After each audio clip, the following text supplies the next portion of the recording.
Varicose వ్యాధితో బాధపడుతున్నారంట. తక్కువ ఖర్చుతో ట్రీట్మెంట్ కావాలి అనుకుంటే ఎవిస్ హాస్పిటల్ని సంప్రదించండి. నమస్తే రమ్మగారు. నమస్తే జయ. రమ్మగారు, భార్యాభర్తల మధ్య గొడవలకి ప్రధానం అసలు మొదటి కారణం అంటూ ఏదైనా ఉంటుందా? అసలు అట్లా ఉంటుందా? ఏముండాలి? నేను, నాది, నాకు, నా ఇష్టం, ఇదే పాయింట్ ఉంటుంది కదా జయ. నా అనే అక్షరమేనా? అంతే అంతే. మీ అమ్మ అలా అంది, మీ అమ్మ అలా అంది, మీ వాళ్ళు ఇలా అన్నారు, మీ వాళ్ళు ఏంటి అలా చేశారు అని ఏం జరిగినా ఎదుటి వాళ్ళే సమాధానం చెప్పాలన్న ధోరణి ఉంటుంది, జనరల్ పీపుల్లో ఉంటుంది జయ. అది పీపుల్లోనే ఉంటుంది. ప్రతిదానికి కొట్టుకోవచ్చు, నాకు నచ్చినట్టు, నాకు నేను అనుకున్నట్టు, నేను ఏదనుకుంటే అది. ఇది ఒక పాయింట్. ఈ సెల్ఫ్కి వేసే పెద్దపీట ప్రధానమైన ఇబ్బందిగా ఉంటుంది. దీంతోపాటు పెద్దవాళ్ళ ఇన్వాల్వ్మెంట్, దాన్ని తీలేమన్నమాట. అవును, అన్నిటికీ కంట్రోల్ కావాలని అనిపిస్తుంది కొంతమందికి. ప్రతిదీ తమకే నచ్చేలాగా, తమకు నచ్చేలాగానే, తమ కన్సర్నల్లోనే తమ అనుకున్నట్టుగానే చేయాలని ఉంటుంది రెండో పెద్దవాళ్ళకి. వీళ్ళిద్దరూ ఈ లాగటంలో, పెద్దవాళ్ళిద్దరూ లాగటం, అటు పెద్ద ఇటు పెద్ద కూడా, మనం ఏం చేసాము, ఈ పిల్లలిద్దరికీ పెళ్లి చేసి వీళ్ళిద్దరినీ కలిపి ఉంచాలి, వీళ్ళిద్దరూ కలిసి ఉండాలి అన్నది ఆలోచించరు. మనం ఏం మాట్లాడినా దాని ఇంపాక్ట్ వీళ్ళ సంసారం మీదకి వస్తుంది అని అనుకోరు. అనుకోక గొడవలు మొదలవుతాయి. వాళ్ళు అనుకోరు, ఫోన్లో 2 రోజులు చూద్దాం అనుకోరు. డే 1 నుంచి కంట్రోల్ ఫ్రీకులుగా ఉంటారు కొంతమంది. డే 1 నుంచే తమ పిల్ల వీళ్ళ మాట ఎందుకు వినాలనే ధోరణి ఉంటుంది మరి పిల్ల తల్లుల్లో ఉంటుంది. అట్లా ఇవి మొదలవుతాయి. పైగా వేరు వేరు ఐడియాలజీ, ఆడాళ్ళని కంట్రోల్లోనే ఉండాలనే ధోరణి ఉన్నవాళ్ళు కొంతమంది, ఎక్కడికి వెళ్ళినా మందే రాజ్యంగా ఉంచుకోవాలనుకునే ఆడపిల్లలది ఒక ధోరణి. దీంతో సామరస్యంగా పోవటం, పెద్దవాళ్ళిద్దరూ చక్కగా సజావుగా ముందుకు తీసుకెళ్ళటం, అవి ఉండటం లేదు. ఇదివరకు జయ కుటుంబాల్లో పెళ్ళిళ్ళు అయ్యేవి, కుటుంబాలకే పెళ్ళిళ్ళు, కరెక్ట్. పెద్దవాళ్ళ కంట్రోల్లోనే పిల్లలు పెళ్ళిళ్ళు ఉండేవి. ఇంత ముదురు టెంకాలు అయ్యేదాకా ఆపేవాళ్ళు కాదు, చిన్నప్పుడు చేసేసేవాళ్ళు పెళ్ళిళ్ళు. పిల్లల్లో తీవ్రమైనవి, తీవ్రత అవి మొదట్లో బయటపడేవి కాదు, ఒక తెలిసి తెలియనితనం ఉండేది.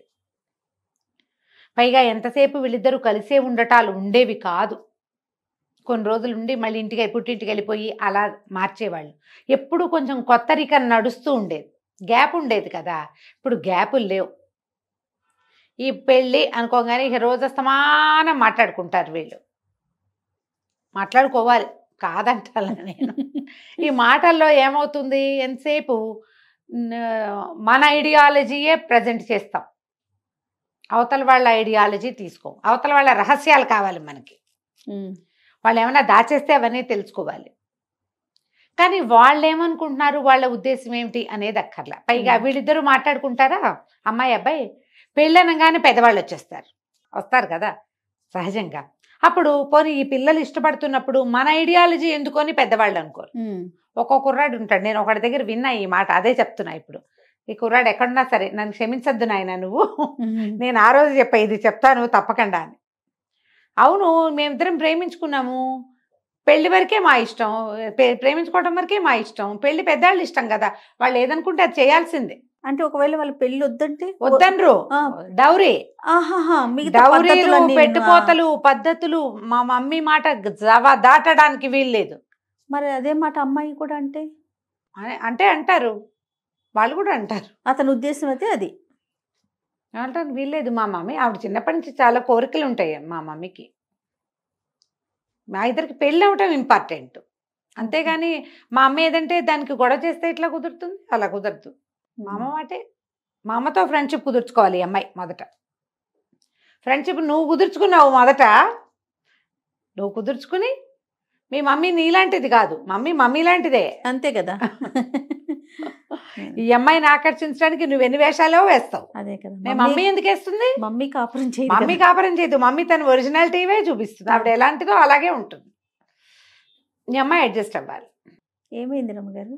ఏమి వాళ్ళ నేను దండం పెట్టాను నా వల్ల కాదని.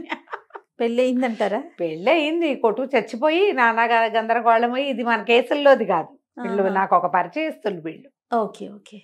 అలాగే కొట్టుకుంటూ పోట్లాడుకుంటూ ఎప్పటికప్పుడు అమ్మని. ఇప్పుడు ఎలా అయింది కుర్రాళ్ళ పాపం, వాళ్ళ పరిస్థితి కూడా ఆ అమ్మాయికి చెప్పలేరు, ఆ అమ్మకి చెప్పలేరు.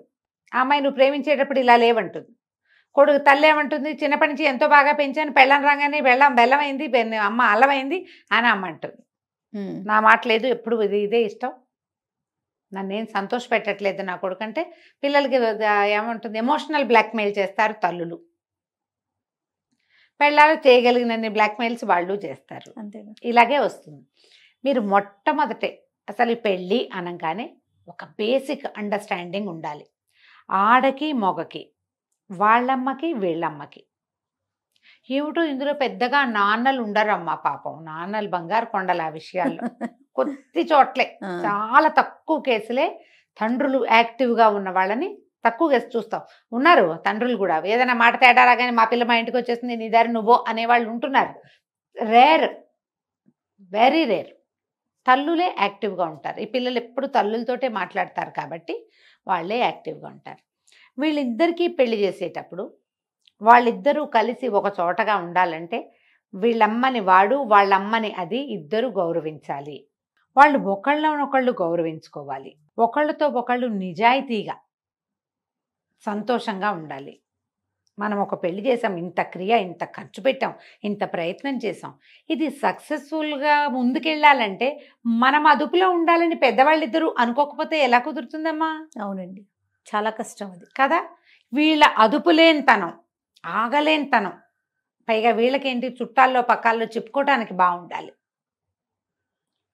చుట్టాల్లో ఎవరో ఒకళ్ళు మామూలుగా మాట్లాడితే అదేంటి మీదేం లేదా, అంతా వాళ్ళదేనా అలా అంటారు. అనగానే రగిలిపోతుంది. ఇంత కష్టపడి చదివించాం పిల్లని, చిన్నప్పటి నుంచి నానా కష్టాలు పడ్డాం, పెద్ద చదువుకు ఎక్కించాం, సంపాదన వచ్చేసరికల్లా అత్తవారింటికి వెళ్ళిపోయింది, వాళ్ళేమో పెత్తనం చేస్తున్నారు, అలా అనిపిస్తుంది. నా కొడుకుని అత్తాధికారంగా పెంచాను నేను అంటారు. అత్తారు బత్తంగా అన్నదని చెప్పారు మొన్న ఎవరు పదం. అత్తారు బత్తం, అదొక పదం ముద్దుగా అనమాట. చక్కగా అదే ఎంతో బాగా చేసాం. వీళ్ళకి అత్తవారికి అప్పచెప్పాలా, ఆ అమ్మాయికి అప్పచెప్పేసేయాలా? మరి పెళ్లి చేయకుండా ఉంటే అయిపోతుంది కదా. అయిపోతుంది కదా. వాడు అలా వెళ్ళకూడదు, వాడు కంట్రోల్గా ఉండాలి, వాడు లైన్లో ఉండాలి, వాడి దారిలో చాలా ఉన్నాయి. ఈ పాయింట్లన్నీ గొడవలకి కారణమవుతాయి. ఇవి ఆ పాయింట్స్ వాళ్ళ దగ్గర ఉండకుండా పిల్లల మీదకి ఇంపోజ్ అయ్యి, ఒకళ్ళ దగ్గర ఒకళ్ళు ఎక్స్పోజ్ అయ్యి, చివరికి గొడవ, పోట్లాట, రగడ. కలిసి ఉండవలసిన వాళ్ళు ఎప్పుడూ మనసులో ఏవో ఒక ముళ్ళు మోసుకుంటూ తిరుగుతారు. పాపం వాళ్ళ సొంతవి కొన్ని ఉంటాయి, సొంతవి ఒకళ్ళలో ఒకళ్ళకి నచ్చనివి, ఒకళ్ళ వల్ల ఒకళ్ళు ఇబ్బంది పడుతున్నది, ఏవో పెయిన్స్ పాపం. ఫ్రెండ్ సర్కిల్స్లోనో, ఉద్యోగాల వ్యవహారంలోనో, ఫిజికల్ థింగ్సో ఏమిటో ఉంటాయి పాపం. వాళ్ళిద్దరికీ సొంతగా ఉంటాయిగా. ఈ పెద్దవాళ్ళ తాలూకు కుటుంబాల తాలూకు ప్రెషర్స్ ఇంకా కొంత. ఇవి ఎక్కడి నుంచి తగ్గించాలి అంటే ముందు అసలు పెళ్లికి రెడీ అవటం అని మాట్లాడుకుంటాం కదా ఇప్పుడు మనం. అసలు ప్రీ మ్యారిటల్ థింగ్ లోనే మనం మొదటే పెళ్ళంటే ఒకటి అడ్జస్ట్మెంట్, కొన్ని సర్దుబాట్లు, కొన్ని దిద్దుబాట్లు, లేకపోతే పెళ్ళి కుదరదు, వర్కౌట్ కాదు. మీరు సర్దుకోవాలి, ఏదైనా ఉంటే దిద్దుకోవాలి, ఎక్కడైనా అవసరమైతే మార్చుకోవాలి, ఎక్కడైనా లొంగాలి, అంతేగా, తగ్గాలి. ఇందులో ప్లస్లు ఏం లేవండి, అన్ని మైనస్లే చెప్తున్నారు మీరు అంటుంది ఇప్పుడు. నెక్స్ట్ డైలాగ్ అదే కాదు. ఇప్పుడు ఒకళ్ళు సర్దుకుంటారు, రెండో వాళ్ళకి గెయిన్ కదా అది, కదా. ఇప్పుడు నువ్వు సర్దుకుంటే వీళ్ళకి గెయిన్ కాదా? అవునా? ఒకళ్ళే సర్దుకోండి, ఒకళ్ళే దిద్దుకోండి అని చెప్పట్లేదు కానీ ఇద్దరు ఉన్నప్పుడు ఇద్దరు సర్దుకోవాలి కదా. అదేగా ఒకసారి ఒకళ్ళు, ఇంకొకసారి ఇంకొకరు. అదే పాయింట్. ఇప్పుడు నేనే అడ్జస్ట్ అవ్వాలనే క్వశ్చన్ వస్తుంది కదా. నేను నిన్నే అడ్జస్ట్ అవ్వమని నేను ఎక్కడ చెప్తున్నా? అసలు పెళ్ళంటేనే అది ఆడకైనా మొక్కైనాను, ఆడకి మొగకి కూడా. అసలు కొంతమంది కంప్లైంట్ చేస్తారమ్మా, మా పెళ్ళై 10 సంవత్సరాలు అయిందండి, ఏదైనా విషయం వస్తే కొడుకు అమ్మ నాన్న వెళ్ళి లోపలికి వెళ్ళి మాట్లాడుకుంటారు, కోడలు 10 ఏళ్ళైనా నేను బయటదాన్నే వెళ్ళింట్లో. పెళ్ళై 10 సంవత్సరాలు అయితే ఆ అమ్మాయి ముందు కుటుంబ రహస్యాలు మాట్లాడుకోరు వాళ్ళు. బాగుంది. ఉన్నారు అలాంటి వాళ్ళు కూడా. పెడుతుంటారు కొంతమంది, మెసేజ్లు వస్తాయి నాకు అవి. ఆ, నేను చెప్పి నేనేం చేయాలండి, మీరేం చేయద్దమ్మా, వాళ్ళే ఏమైనా చెయ్యాలి. ఉమ్, ఒక మనిషిని కలుపుకోలేనప్పుడు ఇంకెందుకు పెళ్లి చేసుకోవటం, ఎందుకు చెప్పు? మరీ రహస్యాలు కాకపోతే ఏదో అమ్మాయి ముందే మాట్లాడచ్చు, లేదా నువ్వు ఇందులో మాట్లాడద్దు అని చెప్పచ్చు. దాంకుని చేయక్కర్లేదు. అంతే కదా. దాక్కుంటే ఇలాగే ఉంటుంది పాపం, వాళ్ళకి కష్టంగా ఉంటుంది కదా. మరి పెళ్ళిళ్ళల్లో బేసిక్ థింగ్ అడ్జస్ట్మెంట్. అందులో ప్లస్లు చాలా ఉంటాయి. ఉమ్, మీకు జీవితకాలం తోడు, మీ ప్రతి పనిలోనూ చేదోడు బాదోడు, తల్లులు తండ్రులు దగ్గర లేకపోయినా రెండో మనిషి సహాయము తోడు లభిస్తుంది. ఇవన్నీ ప్లస్సులు. ఈ ప్లస్సులన్నిటికీ కూడా ఆ గీతలు మీరు ఒకటి నిలుగీత అడ్డగీత గట్టిగా వేయాలంటే మీరు కొంచెం జాగ్రత్తగా ఉండాలి, సర్దుకోవాలి. సర్దుకుంటే గొడవలు రావు, ఏదైనా వచ్చినా ఈజీగా సార్ట్ అవుట్ అవుతాయి.